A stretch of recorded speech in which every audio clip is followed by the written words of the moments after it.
Bonjour et bonsoir, mes bien-aimés dans le Seigneur. Je vous salue encore tous au nom de Jésus.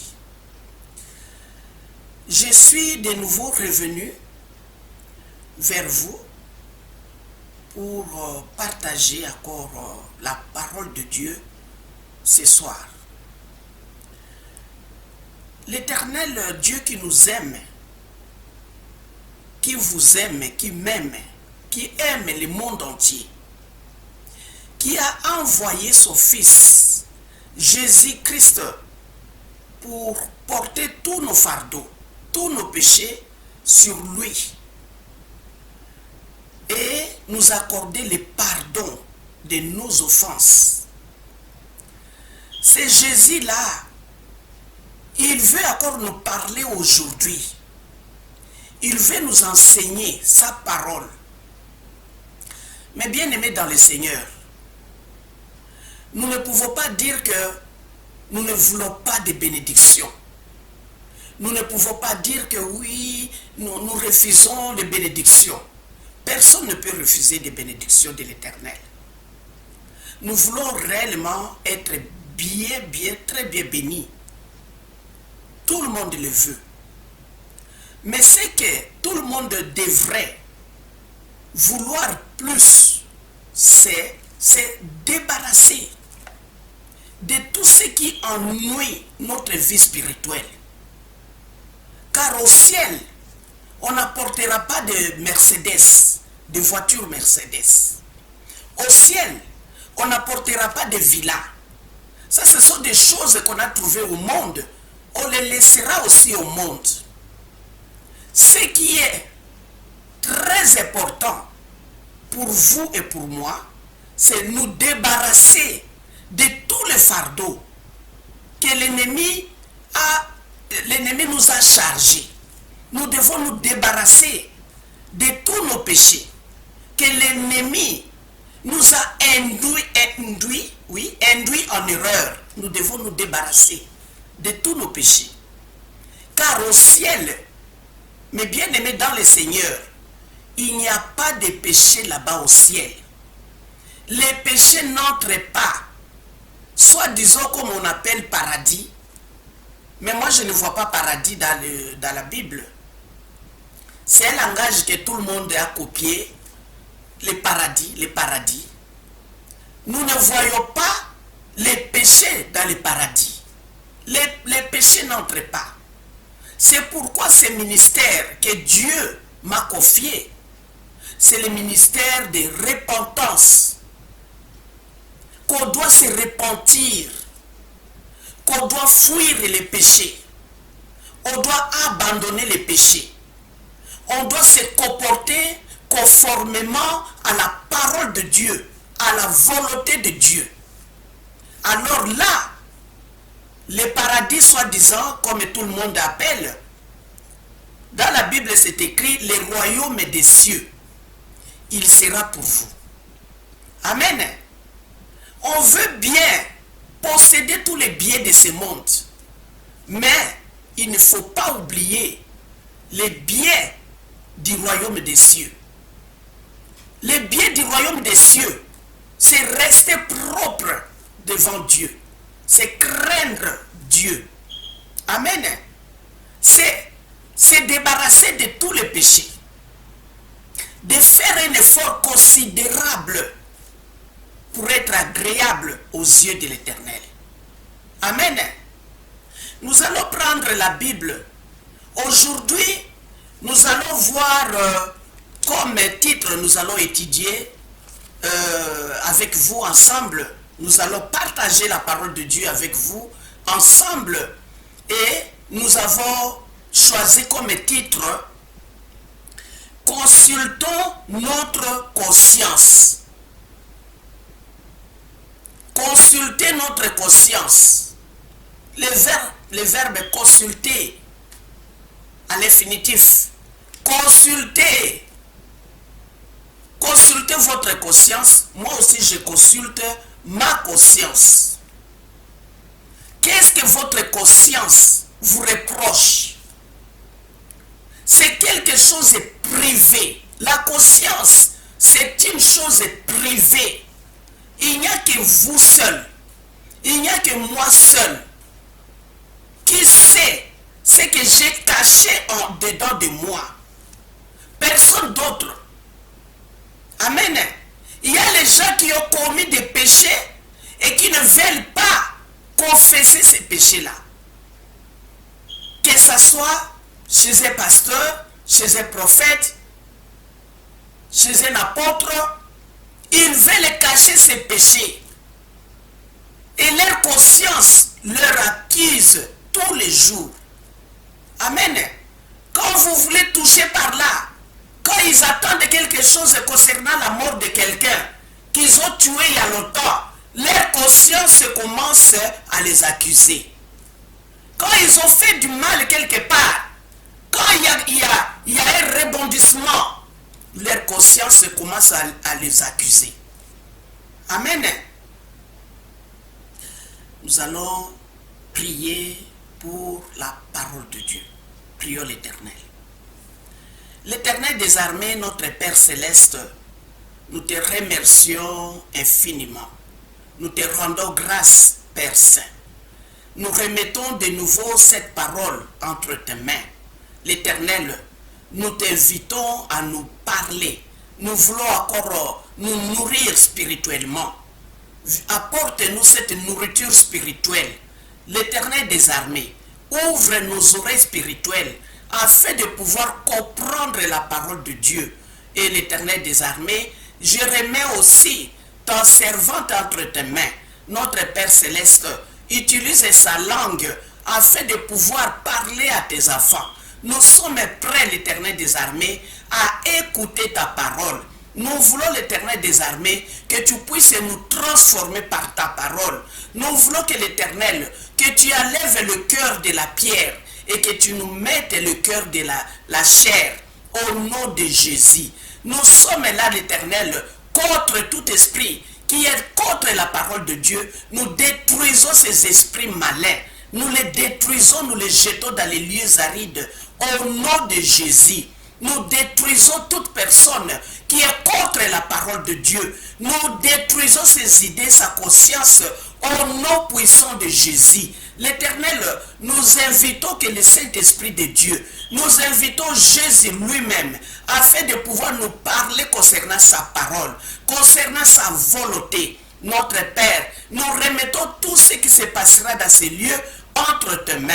Que le Saint-Esprit nous parle, que le Saint-Esprit nous guide, que le Saint-Esprit nous donne la compréhension, que le Saint-Esprit nous apporte la paix, que le Saint-Esprit puisse nous faire réfléchir là où nous sommes tombés afin de pouvoir confesser nos péchés et de pouvoir être sauvés.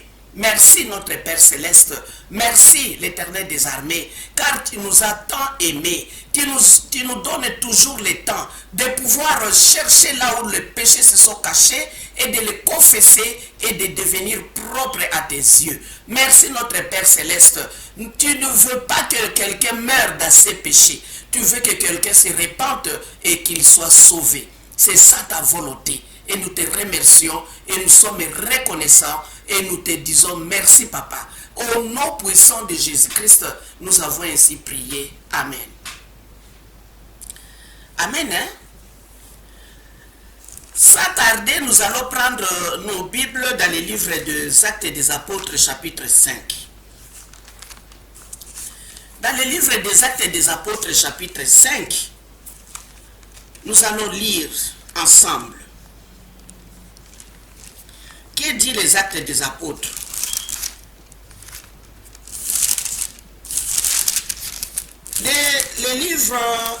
Dans le livre des Actes des Apôtres, chapitre 5, il nous dit ceci. Ananias et Saphira. Un homme nommé Ananias, avec Saphira sa femme, vendit une propriété, hérité une partie du prix. Sa femme le sacha. Puis il apporta le reste et le déposa aux pieds des apôtres. Pierre lui dit, Ananias, pourquoi Satan a-t-il rempli ton cœur au point que tu mentes au Saint-Esprit et que tu aies retenu une partie du prix du champ? S'il n'avait pas été vendu, ne te restait-il pas? Et après qu'il a été vendu, le prix n'était-il pas à ta disposition? Comment as-tu pu mettre en ton cœur un pareil dessein? Ce n'est pas à des hommes que tu as menti, mais à Dieu. Ananias attendant ces paroles, tomba et expira.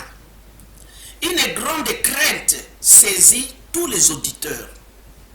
Les jeunes gens s'étant levés, l'enveloppèrent, l'emportèrent et la sévélirent. Environ 3 heures plus tard, sa femme entra. Sans savoir ce qui était arrivé, Pierre lui adressa la parole. Dis-moi, est-ce à un tel prix que vous avez vendu les champs? Oui, répondit-elle, c'est à ce prix-là.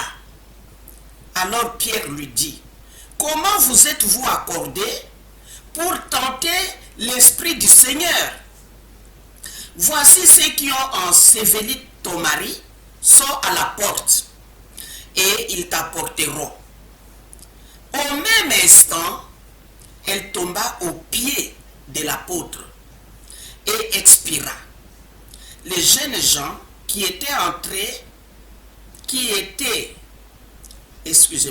les jeunes gens étant entrés, la trouvèrent morte. Ils la portèrent et l'ensevelirent auprès de son mari. Une grande crainte s'empara de toute l'assemblée et de tous ceux qui apprirent ces choses. Alléluia. Mes bien-aimés dans le Seigneur, je vous rappelle de nouveau le titre de notre prédication d'aujourd'hui. Le titre en est que consultons notre conscience. Je vous rappelle aussi que la parole de Dieu, c'est une épée à double tranchant. Je vous rappelle aussi que, toujours ici, on avait parlé de tribunal du Christ. Même les pasteurs apparaîtront devant le tribunal de Christ. Il ne faut pas croire que tous les pasteurs qui prêchent, qui enseignent, ne seront pas jugés. Nous tous, les jugements concernent tout le monde, sans exception. Amen. Hein? Nous voyons ici dans le livre des Actes des Apôtres, chapitre 5, on nous parle de certains messieurs Ananias, avec sa femme et Saphira. Ici, ils ont vendu leurs champs. Ils devraient apporter la totalité de leur vente aux pieds des apôtres.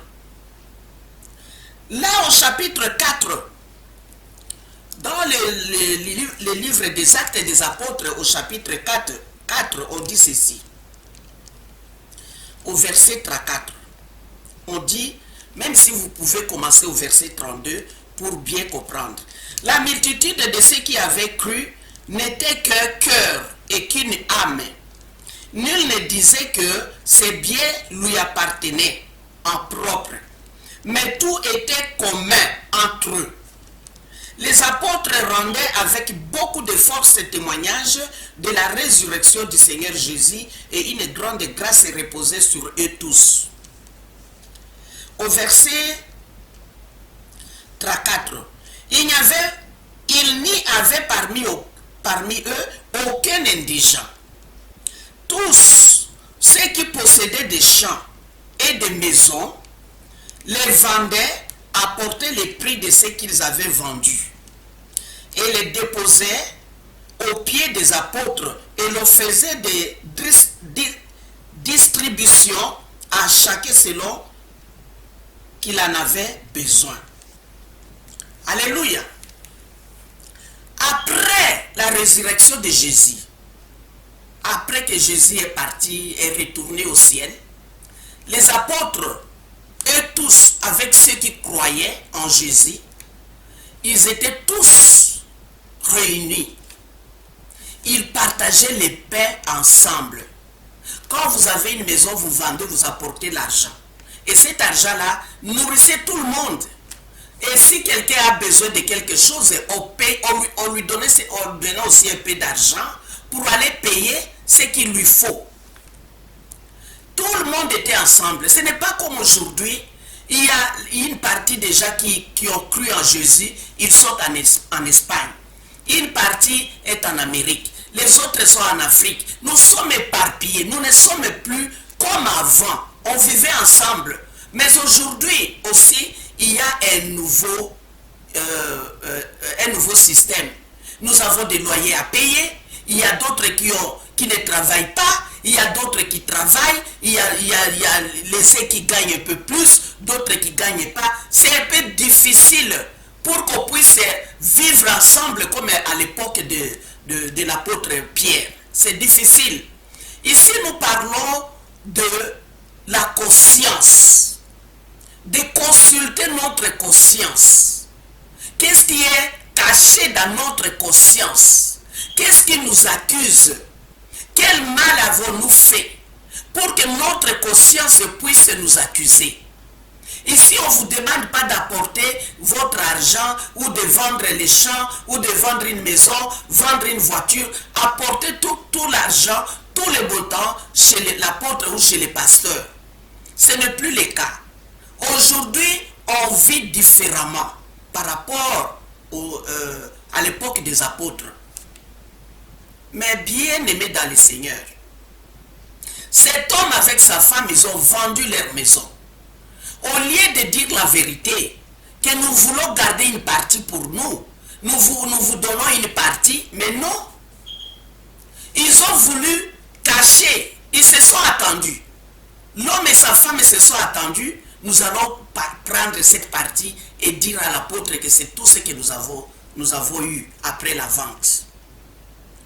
Et l'apôtre qui était à cette époque, je pense qu'il connaissait les prix d'un champ, les prix d'une maison, à peu près.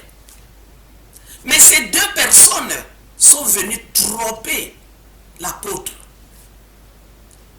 les disciples de Jésus. Quand ils ont déposé cette petite partie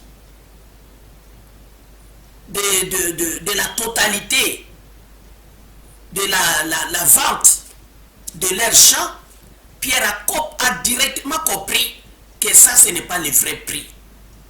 Le Saint-Esprit qui était en Pierre lui a directement signalé que ça, ce n'est pas le vrai prix. Le montant là n'est pas correct. Ils ont caché une partie d'argent. Pierre a ouvert la bouche. Il a reproché à ces messieurs si réellement c'est le montant qu'ils ont vendu leur champ. Le monsieur a dit oui. Pierre a compris que ce monsieur n'était pas correct. Sa conscience l'a accusé. Et quand Pierre a dit un mot, sa conscience était touchée. Et l'homme ne pouvait pas supporter. Il a menti à Dieu. C'est quelque chose, ça c'est un événement que Dieu a voulu nous montrer que il y a aussi des péchés, il y a beaucoup de sortes de péchés. Les péchés là qui touchent notre conscience, que nous avons cachés dans notre conscience, que notre conscience garde ces péchés là. Dieu a voulu nous montrer que nous ne pouvons pas cacher les péchés, dire que Dieu ne sait pas. Parce que Dieu sonde chacun de nous jusqu'aux profondeurs de nos reins. Dieu nous sonde. Qui a mis le cœur à vous? qui a mis les reins à vous, qui a mis le cerveau à vous. C'est monsieur-là, Dieu-là, le Dieu qui a mis le cerveau, le cœur, les reins, c'est lui qui a mis ça dans votre corps. Les parties de vos corps sont en communication avec Dieu. Vous ne pouvez pas cacher quelque chose devant l'Éternel des armées. Il le sait. Alléluia. L'esprit que Dieu a mis en vous est en communication avec Dieu. Ça que vous-même, vous sachiez qu'est-ce que mon esprit est en train de faire. Le cœur qui est à vous, quand vous cachez des secrets dans votre cœur, le cœur est en communication avec Dieu. Dieu qui a mis le cœur à vous. Le cœur qui est à vous est un livre que Dieu peut lire à chaque seconde. Alléluia.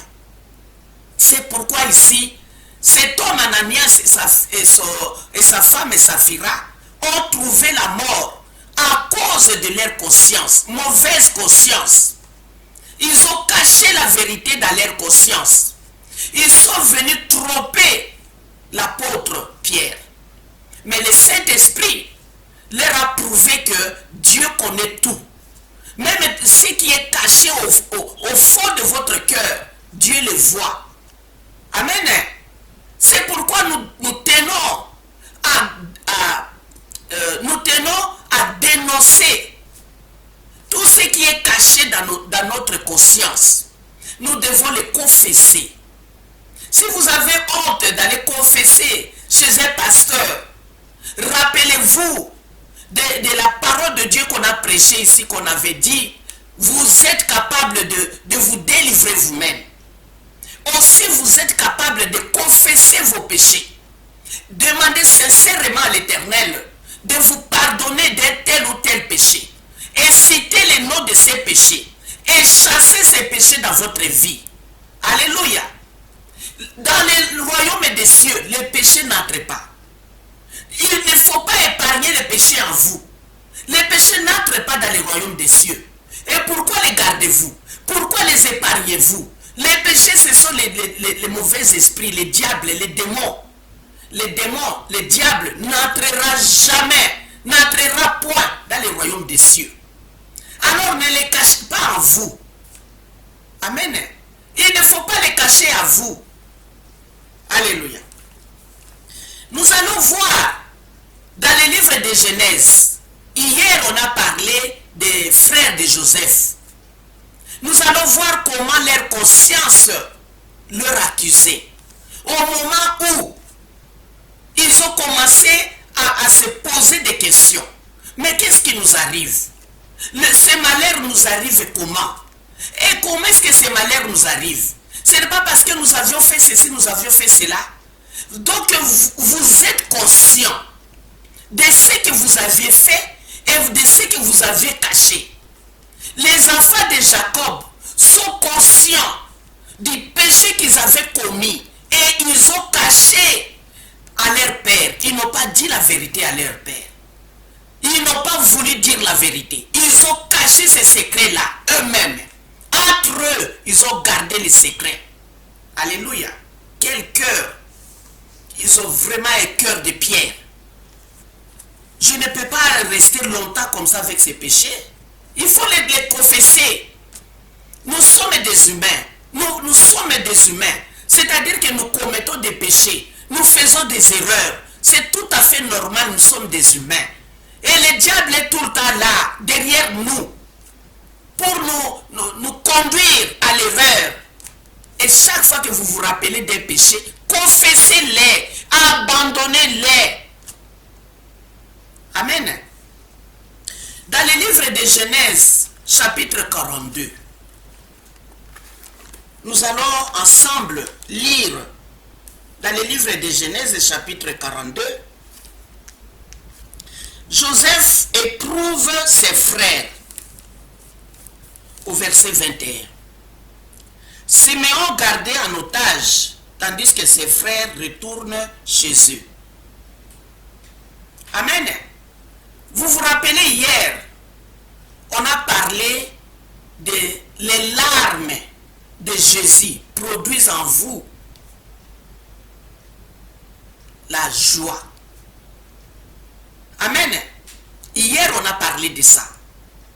On a vu la mort de la résurrection de Lazare. Nous avons vu comment Jésus a ressuscité Lazare. On a vu ses sœurs, Marthe et Marie, étaient dans la joie. Mais avant que Jésus ressuscite Lazare, il avait d'abord pleuré. Il y a un verset biblique là qu'on a lu hier. Jésus pleura. C'est le plus petit verset dans la Bible. Jésus pleura. Il a pleuré parce que ses frères ne l'ont pas reconnu. Ils n'ont pas cru qu'il était Emmanuel, Dieu parmi son peuple. Tous les miracles là qu'il opérait, pour eux ça leur dit rien. C'est tout à fait, c'est un prophète, c'est un homme comme nous, c'est seulement un prophète. Amen. Nous avons vu, si à cause du temps, c'était à cause du temps, on ne pouvait pas voir tout. Dans le même livre de Jean chapitre 12, Marie et Marthe, les frères de ressusciter Lazare, comment l'une d'elles a apporté du parfum pour oindre Jésus. Il a répandu le parfum sur la tête de Jésus. Il a pris ses cheveux, il a essuyé les pieds de Jésus. Pour remercier comment tu as fait pour ressusciter notre frère.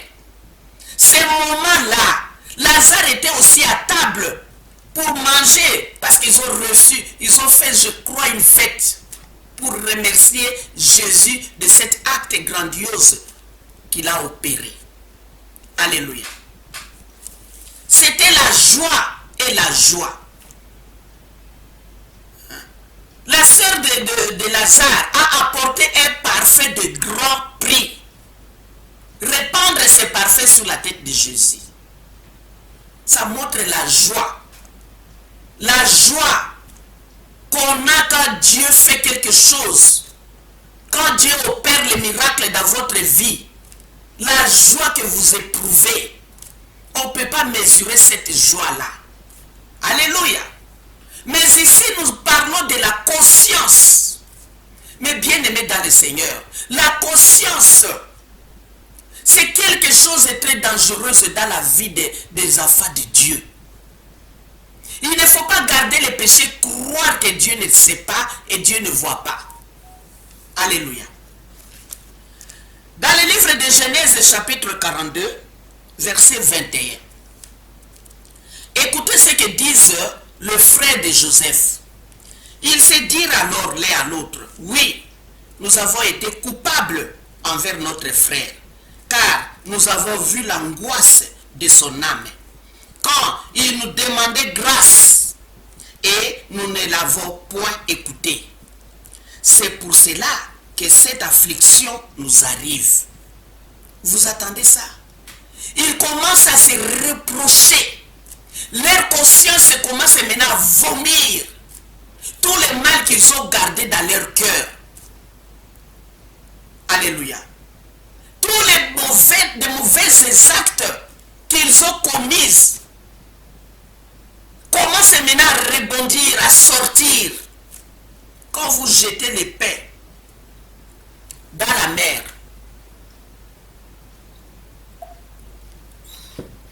excusez-moi.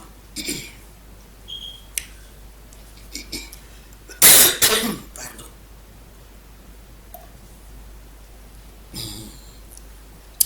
Quand vous jetez le pain dans la mer, l'eau va entrer dans le pain et le pain va sortir. Le pain commence maintenant, même si je ne me trompe pas, ou je donne un autre exemple. S'il y a un mort dans la mer, quand l'homme avale de l'eau, et maintenant que l'eau est entrée dans l'homme, et l'homme, disons, je ne souhaite pas, c'est un exemple, et que la personne meurt, après quelques jours, son corps va sortir de l'eau. Le corps commence le corps commence à flotter, disons, à flotter sur l'eau. Et les chercheurs peuvent facilement voir le corps. Alléluia. Nous voyons ici que le cœur, nos cœurs, c'est presque la même chose. Le cœur commence à faire sortir les mal que vous avez cachés en lui. Notre conscience commence maintenant à nous accuser. Ici, les frères de Joseph commencent à s'accuser, à se reprocher, à se culpabiliser. Ce n'est pas un juge qui est en train de les juger eux-mêmes. Ils sont en train de s'accuser. Ils disent eux-mêmes, oh, ils se disent alors l'un à l'autre, oui, nous avons été coupables envers notre frère, car nous avons vu l'angoisse de son âme quand il nous demandait grâce. Et nous ne l'avons point écouté. C'est pour cela que cette affliction nous arrive. Alléluia. Excusez-moi. Au verset 22, Rouben prenant la parole leur dit, ne vous disais-je pas, ne commettez point un crime envers cet enfant, mais vous n'avez point écouté, et voici son sang est redemandé. Ça, c'est un secret qu'ils ont caché pendant plusieurs années. Ils n'ont pas voulu dire à leur père la vérité. Ils ont vraiment un cœur de la pierre. Alléluia. Ces hommes avaient vraiment le cœur de la pierre. Ils n'ont pas voulu dire... Pardon, excusez-moi. Ils n'ont pas voulu dire la vérité à leur père, qui était Jacob. Ici, Rouben commence à reprocher les autres. Il avait peut-être raison. Il leur avait donné conseil de ne pas faire du mal à ces petits garçons-là, qui étaient leurs propres frères. Mais ils n'avaient pas écouté Rouben. Et maintenant, tout ce qui leur arrive à faire rebondir tous les cachettes qu'ils avaient dans leur conscience. Amen. Tout le mal qu'ils avaient caché, leur conscience maintenant commence à faire rebondir, faire sortir tout le mal qui est en lui. Le cœur ne veut plus supporter. Le cœur en a marre. Le cœur dit maintenant, vous devez parler. Vous devez vous accuser vous-même. Le malheur qui arrive, c'est vous-même qui avez cherché ces malheurs. Alors ne condamnez personne. Amen. Au verset 23, il ne savait pas que Joseph comprenait. Excusez-moi. Il ne comprenait pas, il ne savait pas que Joseph comprenait, car il se servait avec un interprète. Excusez-moi, hein, c'est l'hiver ici. Hein.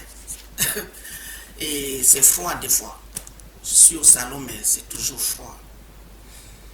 Alléluia. Joseph a pris un interprète. Il a pris, c'est pour montrer que réellement, je ne comprends pas votre langue.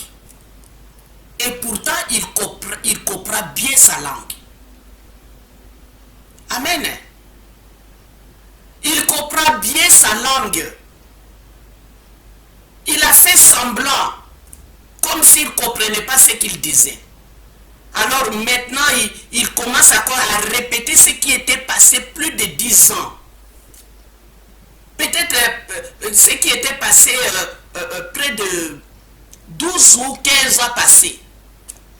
Il commence maintenant à répéter cela aujourd'hui. Amen.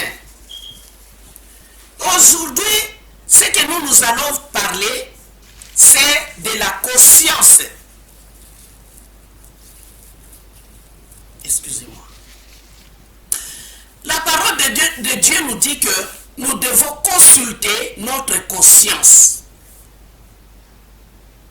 Nous devons consulter notre conscience. Si notre conscience nous reproche d'une chose cachée, nous devons confesser cela. Si possible, si la personne est là, ou s'il y a sa famille, ou je ne sais pas quoi, c'est mieux d'aller demander pardon. Mais s'il n'y a personne près de vous, alors confessez ces péchés-là devant Dieu et demandez vraiment pardon. Amen. Il ne savait pas que Joseph comprenait car il se servait avec un interprète. Vous voyez, c'est souffrant. Quand quelqu'un a commis un mal quelque part et un jour tu te retrouves devant sa famille ou lui-même, c'est difficile maintenant pour vous qui êtes accoutumés à faire que du mal. Ça sera difficile. Difficile de vous faire accepter, de vous laisser passer devant quelqu'un qui est là responsable du passage. Comme on dit souvent, ces jours-là, après la mort, c'est Jésus qui sera notre juge. Et ceux qui n'ont pas voulu l'accepter comme fils de Dieu, comme Dieu, ils seront confus. Amen. Le deuil sera grand. Le deuil ces jours-là sera terrible. Amen. C'est pourquoi il est temps pour vous et pour moi d'accepter Jésus, de demander pardon de nos péchés, d'abandonner ces péchés-là. Vous-même, prenez même 5 minutes, commencez maintenant à réfléchir au-dedans de vous. Votre conscience vous dira tout ce qui est caché là-bas. Le meurtre, l'adultère, le vol, l'assassinat, tout se trouve là-bas dans votre conscience. Et je vous rappelle que votre conscience est en direct avec votre Dieu. Il n'y a rien de caché. C'est mieux de confesser toutes ces choses-là au moment où vous êtes en vie. Parce qu'après la mort, c'est fini. Il n'y a pas le pardon des péchés après la mort. Ce pardon n'existe pas. Jésus-Christ a dit dans le livre de Marc, chapitre 2, il a dit qu'il a le pouvoir de pardonner sur la terre, de pardonner les péchés sur la terre. Il n'a pas dit sous la terre. Sous la terre, c'est après la mort. C'est pourquoi dans le livre de Pierre, on avait vu que Jésus a fait 3 jours dans le séjour de mort. Il est allé prêcher les esprits qui étaient en prison. Ceux qui avaient cru en Dieu, mais qui étaient morts avant l'arrivée de Jésus, avant la naissance de Jésus. Ces gens-là étaient morts, enterrés dans le séjour de mort. Ils étaient dans la prison. Le diable les avait enchaînés là-bas. Ils ne pouvaient pas aller au ciel parce qu'il y avait des péchés. Ils sont morts dans les péchés. Et comme ils étaient des croyants, ils croyaient en Dieu, il a fallu que Jésus-Christ fasse 3 jours dans le séjour des morts pour aller prêcher aux esprits qui étaient dans la prison, que le diable avait retenu. Et la parole de Dieu nous parle dans les livres de Matthieu qu'il y avait beaucoup de dames, beaucoup de gens sont sortis. Amen. Ce que nous avons, c'est croire. Mais bien aimés dans le Seigneur, la parole de Dieu nous donne toutes les voies. La parole de Dieu nous aide à nous débarrasser de tous les fardeaux. Amen. Ici, les frères de Joseph ont commencé à se culpabiliser. Et Joseph, qui ne pouvait pas se contenir, a fini leur dire que je suis votre frère. Vous voyez? Vous voyez un homme de bien. Il n'a pas voulu faire du mal à ses frères. Comme eux, ils ont fait du mal à leurs petits frères. Vraiment. Alléluia. Les sorciers d'aujourd'hui qui vendent leurs frères et sœurs, leurs parents, arrêtez. Allez confesser la sorcellerie. Abandonnez la sorcellerie. Il y a des sorciers qui témoignent. Il y a un monsieur que j'ai suivi à YouTube qui témoignait. Lui aussi, il était sorcier ou magicien aussi. Qui témoignait, qui disait que dans leur monde là-bas, ils ont des grades, ils sont respectés là-bas et ils préfèrent cette vie-là. Si quelqu'un vraiment n'est pas encore fatigué, il ne voudra pas confesser et abandonner. Il ne voudra pas se repentir. Ceux qui sont fatigués, ce sont ces gens-là qui veulent témoigner et se repentir. Et moi j'ajoute ici, je vous dis que ce monde-là des ténèbres, vous allez regretter.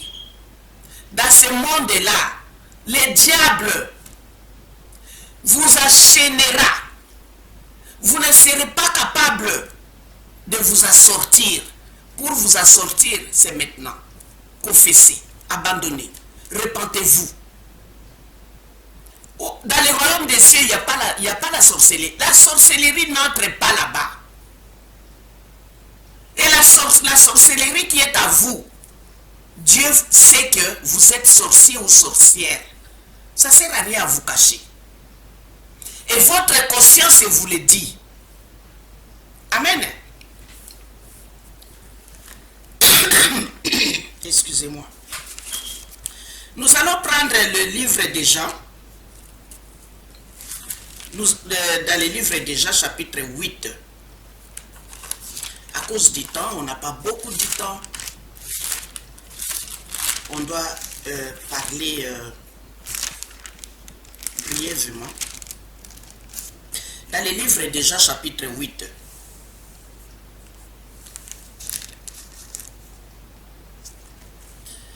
Alléluia. Nous allons voir ici, c'est que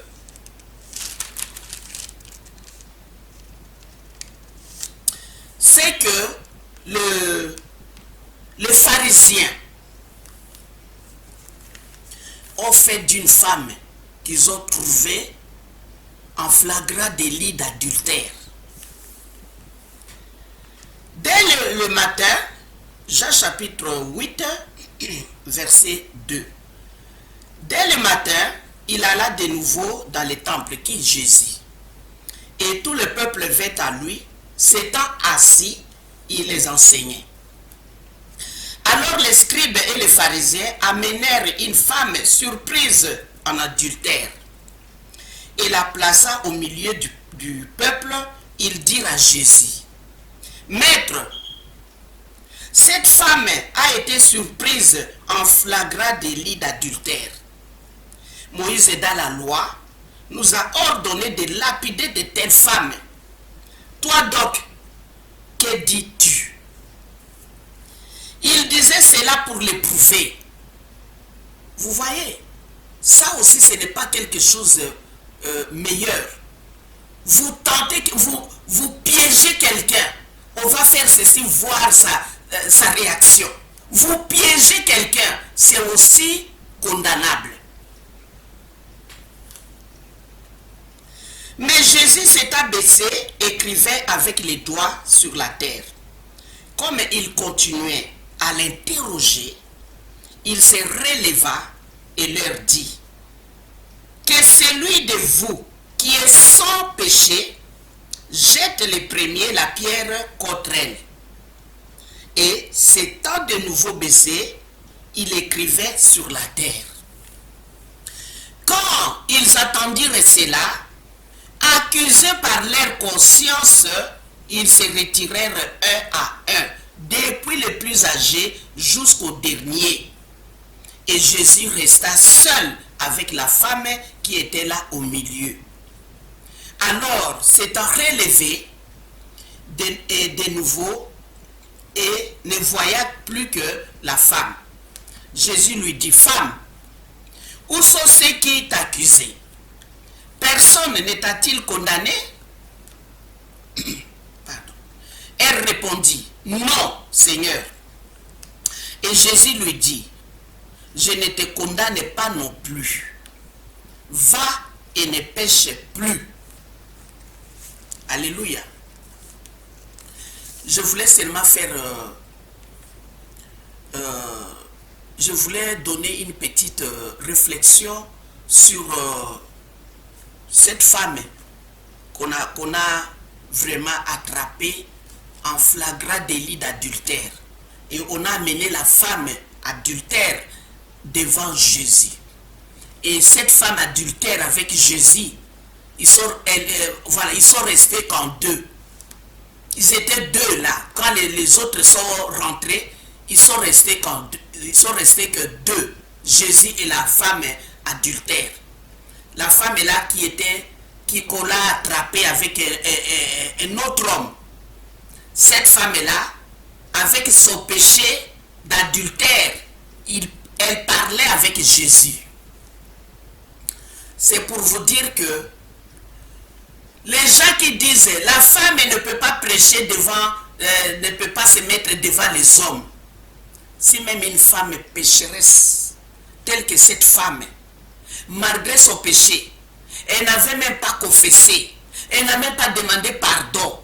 Elle était là devant Jésus et elle parlait avec Jésus. Jésus parlait avec elle. Mais bien aimé dans le Seigneur, Jésus n'a pas défendu une femme de prêcher. Dieu n'a pas défendu une femme de prêcher. Ce sont les hommes. Et si les hommes là, ce n'est pas n'importe qui, c'est Paul. Parce qu'il y avait le désordre à Corinthe, dans l'église de Dieu. Il y avait des désordres et il avait pris des mesures contre des femmes. Et quand vous lisez dans les livres de 1er Corinthiens là, vous verrez que Paul dit qu'avec ceux qui étaient sous la loi, il se comportait aussi comme si lui, il était sous la loi, pourvu qu'il gagne quelques âmes. Alléluia.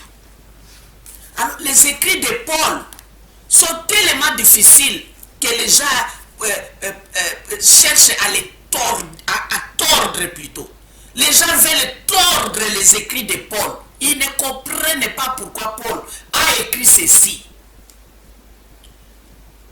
Paul a dit que parmi il se trouve devant les gens qui sont sous la loi, lui aussi se met sous la loi pourvu qu'il gagne quelques âmes.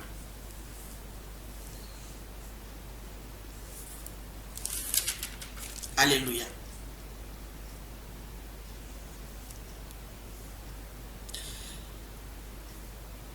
Au verset 1er Corinthiens chapitre 9, verset 19. Car bien que je sois libre à l'égard de tous, je me suis rendu le serviteur de tous afin de gagner le plus grand nombre. Avec les Juifs, j'ai été comme juif, afin de gagner les Juifs. Avec ceux qui sont sous la loi, comme sous la loi, quoique je ne sois pas moi-même sous la loi, afin de gagner ceux qui sont sous la loi. Alléluia. Vous voyez, ça c'est le même Paul. Donc, nous devons faire attention aux écrits de Paul. Il faut lire, il faut connaître la parole de Dieu, il faut connaître ce qui est écrit dans la Bible. Ne vous bornez pas sur un verset. Voyez à côté et à droite que disent d'autres versets. Ici, Paul lui-même dit qu'avec les gens qui sont sous la loi, lui aussi se met sous la loi pourvu qu'il gagne quelques âmes. Amen. Nous ne sommes pas là. Nous sommes ici. Le titre d'aujourd'hui en est que consultons notre conscience. Notre conscience nous accuse de beaucoup de choses. Ici, les gens sont venus avec une femme adultère et demandaient à Jésus si Jésus pourrait leur donner la permission de lapider cette femme. Et quand Jésus leur a posé la question, que celui qui est sans péché lève la pierre et jette sur cette femme, leur conscience les a accusés. La parole de Dieu nous dit qu'ils sont rentrés à partir du vieillard, en commençant par les vieillards jusqu'aux plus jeunes, jusqu'aux plus petits. Ils sont rentrés chez eux. La femme est restée seule. C'est pour vous dire que il y a des péchés qu'on peut voir avec nos yeux physiques. Il y a des péchés qui sont cachés dans nos consciences. Et Dieu pointe les doigts sur ces péchés-là. Dieu veut que ces péchés-là soient confessés et abandonnés. Alléluia. Ici, la parole de Dieu nous dit que leur conscience, comme il continuait à l'interroger, il se releva, leur dit que celui de vous, Jean chapitre 8, verset 7, que celui de vous qui est sans péché, jette le premier la pierre contre elle. Et s'étant de nouveau baissé, il écrivait sur la terre. Quand ils attendirent cela, accusés par leur conscience, vous voulez lapider cette femme-là avec des pierres. Vous ne pouvez pas la toucher avec vos doigts parce que cette femme est pécheresse. Elle porte les péchés d'adultère. C'est comme si vous êtes propre. Mais votre conscience, la conscience de ces pharisiens, leur conscience a fait rebondir la question là que Jésus a posée, a fait rebondir en eux le mal qu'ils ont aussi commis, les péchés qu'ils ont aussi commis. C'est pour vous dire qu'il y a la conscience qui est en direct avec Dieu, toutes les secondes. Votre cœur qui est là, parle avec Dieu toutes les secondes. Tout ce que vous planifiez, les mal que vous planifiez, les pièges que vous mettez devant les gens, vous piégez les gens. Les cerveaux là parlent avec Dieu à chaque seconde. Vous ne savez pas. Les organes qui sont dans votre corps vous accusent devant Dieu chaque seconde. Alléluia. Ce n'est pas pour rien Dieu a mis le cœur à vous. C'est comme en quelque sorte un téléphone qui est à vous, qui vous accuse tous les jours. À part le diable, il y a encore votre conscience qui vous accuse tous les jours. Cette conscience nous accuse tous. Il faut consulter votre conscience. Qu'est-ce qui est caché là-bas? Qu'est-ce que vous avez gardé? Qu'est-ce que vous avez épargné? Est-ce que ce que vous avez épargné, réellement, c'est quelque chose de bon ou de mauvais? Alléluia. Nous devons confesser nos péchés. La conscience nous accuse. On n'aura pas la possibilité d'entrer dans le royaume des cieux. Mais bien aimé dans le Seigneur, les péchés, son salaire c'est la mort. Il ne faut pas garder les péchés à vous. Arrêtez avec toute la méchanceté, des tueries, des mensonges, d'adultère, tout conscience vous dit, abandonnez-le. Alléluia. Vous avez vu ici la conscience de ces pharisiens. Quand Jésus a dit qu'il n'a pas péché, qui est sans péché, lève les premiers la pierre. La conscience a répondu. La conscience a rebondi. Il a dit, vous avez fait ceci. Vous aussi. Toi là-bas. Chacun s'est souvenu du mal qu'il avait fait.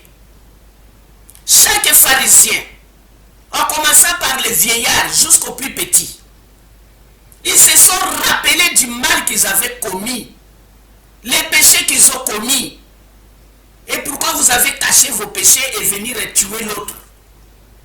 Alléluia. Ceci ne permet pas aux gens ou aux femmes ou aux hommes d'aller pécher. Non. C'est un exemple qu'on prend pour dire que la conscience nous accuse devant Dieu. Il y a des péchés qu'on peut voir facilement, directement, ouvertement. Mais il y a des péchés qui sont enfouis dans nos cœurs. On a gardé ça quelque part. On les a épargnés quelque part. Personne ne saura. Oh, j'avais tué quelqu'un, nous étions en deux. Personne ne saura. Mais votre conscience vous accuse devant Dieu. Amen. Votre conscience est votre juge. Personne n'était avec vous. Quand vous avez commis votre péché, il n'y avait personne. Vous étiez peut-être seul. Vous étiez peut-être en deux. Vous vous êtes attendu. Votre conscience est votre juge. Amen. Pour terminer, nous voulons que chaque enfant de Dieu puisse consulter sa conscience. C'est un grand défaut de garder des choses mauvaises dans notre conscience. Comme les frères de Joseph ont gardé je pense plus de 15 ans ou 17 ans. Joseph avait quel âge? Peut-être 15 ans, peut-être 17 ans. Amen. Il faut vraiment confesser nos péchés. Prions l'Éternel. L'Éternel des armées, notre Père Céleste, nous te remercions encore, Seigneur, pour nous rappeler ce que nous avons caché dans nos consciences. L'Éternel, aide-nous, toujours par ta parole. Ta parole nous révèle beaucoup d'erreurs que nous avons commises. Ta parole nous révèle beaucoup de choses. Ta parole est réellement la lumière. Ta parole est en quelque sorte de l'eau. Ta parole nous lave afin que nous devenions purs devant toi, afin que nous soyons propres devant toi. L'Éternel des armées, ces jours-là, quand nous viendrons nous présenter devant ton tribunal, que tu puisses réellement nous voir et être agréable avec nous. Que tu sois heureux, que nous avions écouté ta parole et que nous avons réellement évité le mal et nous avons poursuivi les biens. Notre Père, aide chacun de nous, l'Éternel des armées. Ce qui est caché dans notre conscience, l'Éternel, rappelle à chacun de nous afin que nous puissions confesser nos péchés. Et nous te disons, Seigneur, bénis chaque enfant de Dieu qui se souviendra de cette parole, qui consultera sa conscience afin de pouvoir confesser et abandonner les péchés qui sont cachés. Notre Père, bénis tes enfants énormément. Notre Père Céleste, couvre-nous par le sang de Jésus et protège chaque enfant de Dieu. Nous te disons merci l'Éternel des armées pour ta parole. Bénis cette parole partout où tes enfants écouteront. Bénis les enfants de Dieu qui écouteront cette parole au nom puissant de Jésus. Bénis aussi ta servante qui est ton instrument que tu utilises à chaque fois pour t'adresser à tes enfants. Bénis-la aussi énormément. Au nom puissant de Jésus-Christ, nous avons ainsi prié. Amen. Que Dieu vous bénisse. Amen.